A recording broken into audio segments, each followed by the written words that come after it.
Testing 1, 2. Alright.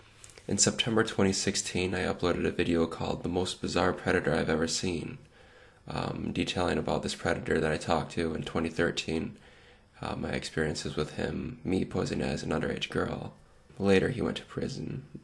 Police checked him out, and they found a bunch of child porn. He was charged with a lot of child porn charges. For those who haven't seen the video, it was pretty much just me pretending to be an underage girl online, talking to him for a few months, and him sending some graphic photos and videos of himself.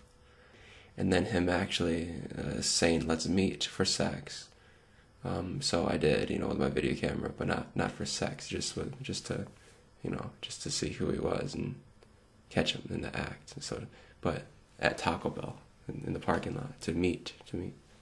And some of you commenters recognize that guy as your boss, your old boss at a construction company. And I kind of surmised that he was a supervisor at a construction company when he said Daddy was being naughty at the job tonight. And you could see the man completely naked except for wearing shoes and socks at some construction site, place under development, indoors. Thought, this probably isn't your average employee. Yeah, I messed up. But I don't want to talk too much about that video.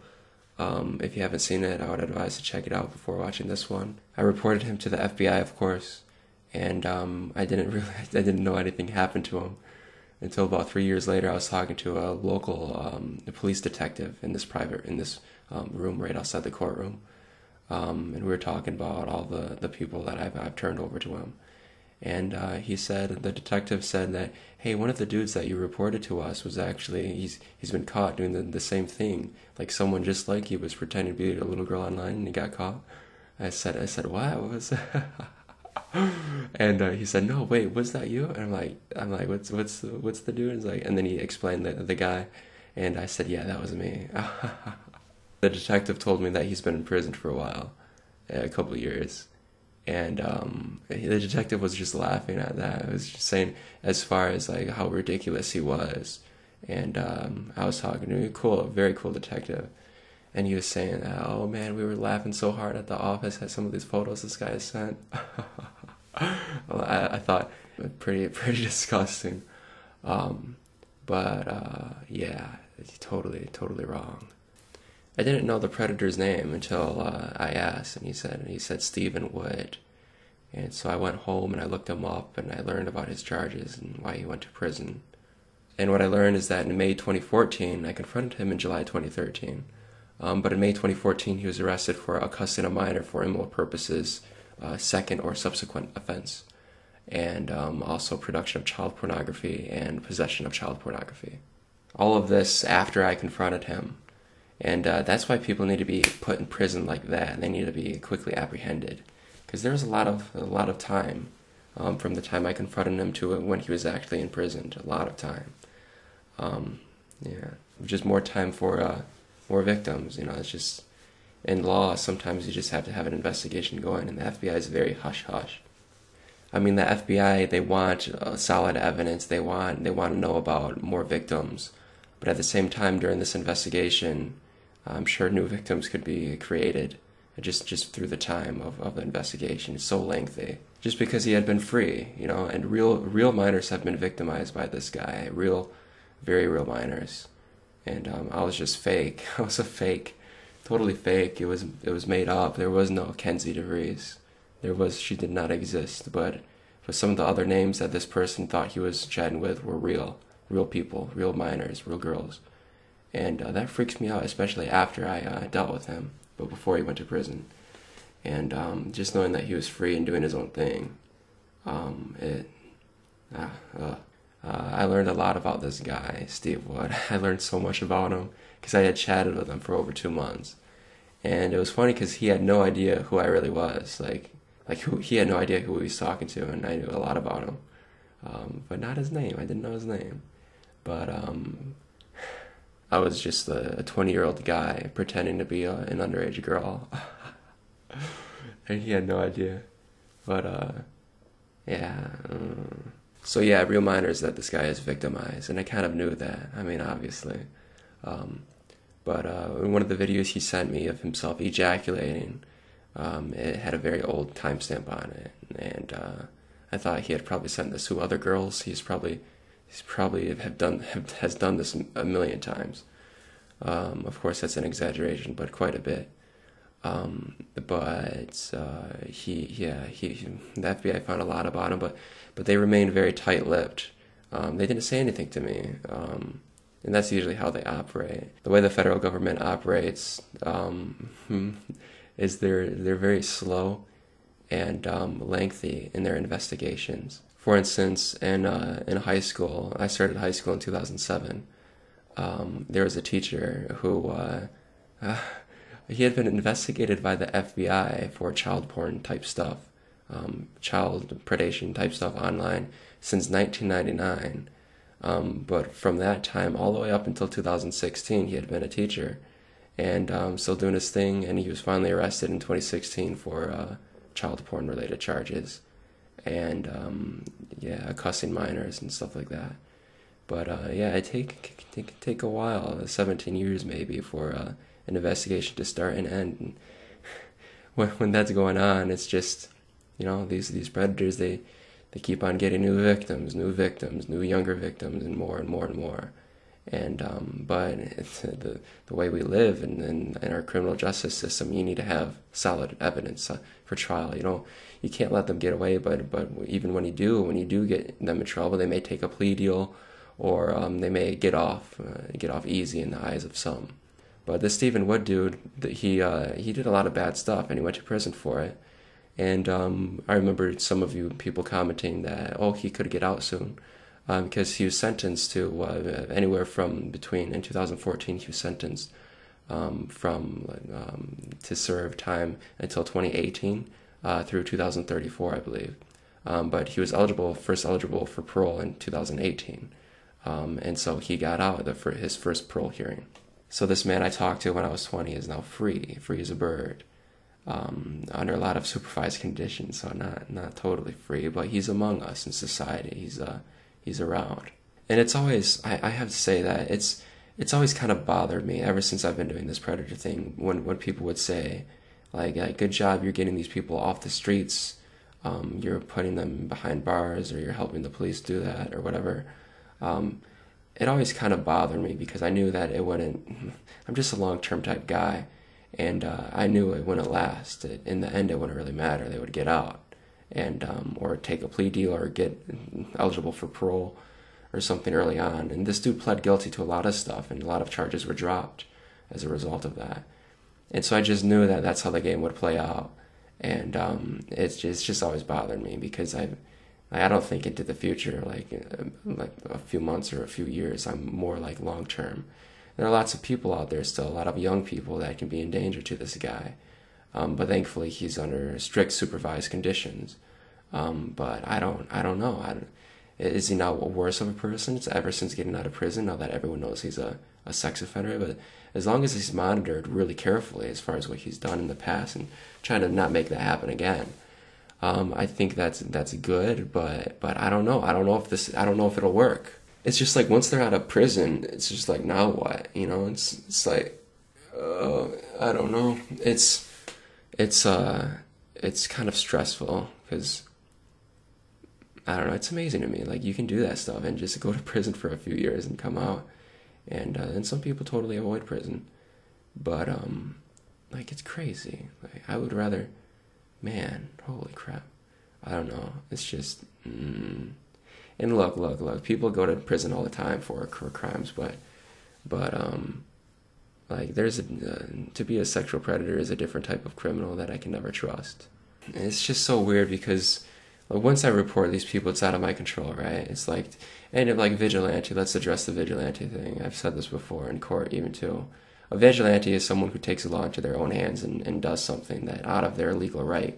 I've never done that. So I just let the system do its thing, and the system determined that this man is no longer a threat to society to be locked up in prison.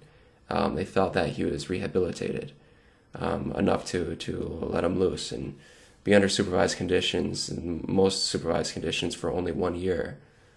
And lifetime monitoring of a GPS ankle monitor, though. But yeah,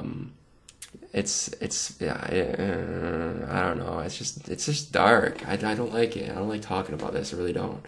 I like happy videos. This is not happy. This is not cool. But you know, that's what the system found. That they let him out. The parole board said, okay, you can go back to your home now in the real world. So that's what we have to deal with, and that's how it is. But it's like, I don't know, it's so different to me because like I knew this guy. I dealt with this guy. I've talked to him for 67 days on end. Like there's no way this guy can be rehabilitated. I just don't believe it. I don't believe it. I'm stuck my old ways. Look, this was 5 years ago for me. And there were times where I thought that, yeah, these people could get help because I wanted to believe that. But I'm just much older now, and more life experience, I just don't believe it. I refuse to believe it. There's just no way. It's just the least we can do is just stay away from him, to know about him. That's why it's so important to look at your sex offender registries, to know people's histories, and be vigilant and stay away, especially if you have kids. And that's just the known sexual predators or sex offenders. It's just the known people. Those that are not known, I'm sure who knows? They're everywhere. This is just one dude who we know did this and that, and he was convicted and he went to prison, blah, blah, blah. But so many other people don't get caught. And a lot of that has to do with victims not saying anything because they have so much fear. And I just hope more victims say stuff for the sake of other people who could become victims, other minors. And it's just a terrible world out there sometimes, and it's just really sad, really sad.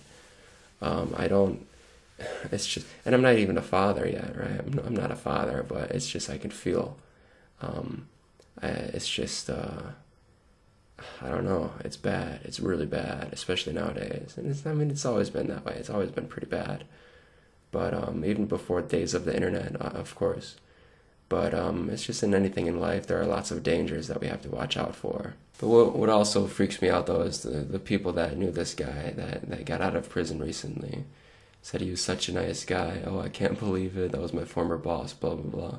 Oh, I can't believe he did this, etc., etc. You know, that's what a lot of people say when the things like this come up. And, yeah, you really can't trust anyone. Like, look, this Stephen Wood dude, he's not going to go up to his friends and be like, oh, man, how was your day? Oh, good. What'd you do last night? Man, I was talking to this underage girl, and, man, I sent a photo of myself ejaculating all over. No, it's not going to happen. They're going to hide that stuff. That's their skeletons in their closet. Look, that's outside the closet. I have no skeletons in there. I didn't mean that. That's kind of inappropriate for the mood of this. But, like, look, some of my videos are very serious, like this one, and some of them are very playful. I'm not going to laugh and joke like crazy during a video like this. And that's why my older videos are so different. It's just the mood isn't there. Because this is very serious. This stuff happens all the time. People continue to be abused. A lot of things have changed over the years for the better, but other mediums that have been established and have been created and have made it even more difficult, though, as far as keeping our kids away from sexual predators. Yeah, Craigslist, for instance, totally eradicated their personal section with all of that. So there's a lot of predation going on there, and they killed it. So I think that's very good of them. I found a lot of people on Craigslist. Yeah, you'd be surprised. But the private sector, it's not totally their fault. They can't be responsible for the actions of the users, but certainly I think they can put some systems up to prevent some of this stuff from happening, or at least crack down on it and aid FBI or the police or whoever in getting sexual predators caught. But it's just really dark, and it's just really sad, and especially since this dude is like, I don't know, like, just because I have a personal connection with him, even though he's never known who I don't know if he knows me. I'm not sure. He can't go on the internet. I have a list here of all of this stuff, like his conditions under parole. So I'm gonna check that out right now. Yeah, he's paroled. Yeah, he's free. No, that's not good, in my opinion. That's not good. What the heck? He'd be charged with child sexually abusive material, possession, and activity, and trying to hook up with minors. And he pled guilty to this stuff, so who knows what initially he was charged with, but He just gave up probably in exchange for a lighter sentence or something. Because dang, I mean, stuff like this can get you in life in prison. He only served a few years. Let's see. He can't purchase pornography. He can't be with someone 17 or younger. He has to be in a sex offender treatment program. Wow. Okay. I wonder how that works. He can't be 1,000 feet from within a school, kindergarten through 12th grade.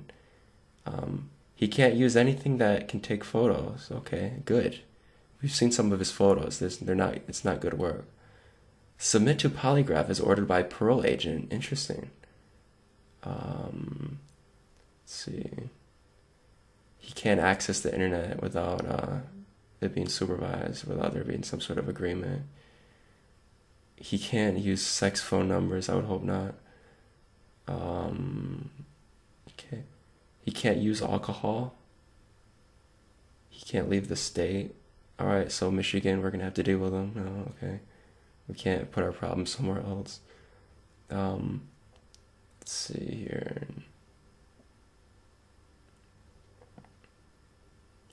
Alcohol and drug tests.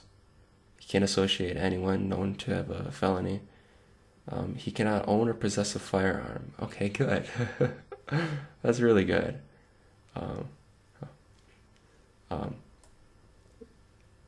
He must not own or possess or use any object as a weapon. Okay. Yes, make earnest efforts to find and maintain employment. You'd be surprised, sex offenders. What drives me nuts is when people complain about. I mean, I heard this a lot 10 years ago when the economy was kind of bad. People would be like, "Oh, in this economy, I can't get a job." Blah blah blah. I thought like it's not like that bad. And like even now, sometimes I hear people say like, "Oh, the jobs are scarce." It's like, are you kidding me? But whenever I hear that, like people like complaining that they can't find a job, I just think of all the sex offenders that have jobs. I'm like, dude, you're not a sex offender. Like, you can get a job. Oh, because I mean, people hire sex offenders left and right. It's just crazy. Like, I don't know. I mean, yeah, all people should have jobs. All right, and that's pretty much it. That's all the major stuff that he can't do. But most of this is only for a year period, I believe. Yeah, because supervision discharge date is October 19th, 2019. So yeah, that's a little over a year then for his supervision. But I'm sure there's going to be some lifelong effects, of course, him being a sex offender for a while and GPS monitor probably. It's just, I'm not really sure because it's not criminal sexual conduct. He wasn't charged with CSC first or second or third or anything like that, but the child porn stuff. This dude just really liked the internet and used it for evil purposes, and I hate that. As a man who makes a living on the internet, programming it's just my domain. Like don't mess around with it. I don't know. Oh, I don't like it. This is dark. It's dark. This is not like a dumpster diving video or anything where it's like happy and fun. And it's not like a drug dealer video or anything like that either. Like some of you people are crazy. Like look, I just wanted to run. There's nothing like, how is it dangerous? Just running. It's a good exercise. There's nothing unhealthy about that.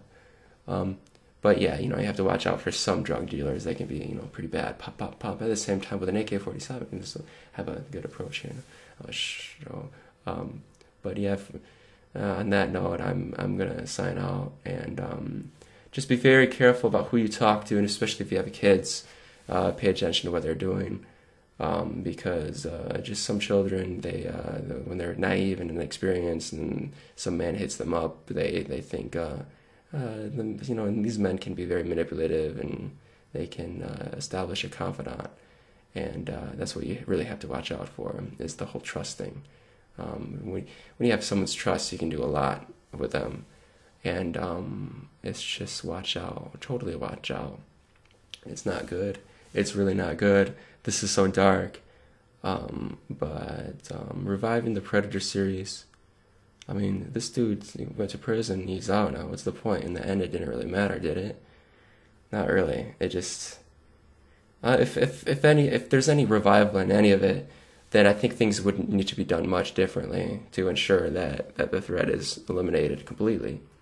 Now, this sex offender treatment program, as far as if it works to reduce recidivism, I have no idea of its effectiveness, but I know something much more effective. But that's for a different realm of the internet. Oh, shut up! All right, I'm gonna end it now because I say stuff that's okay. Good night, everyone. Be very careful. Okay, yeah. All right.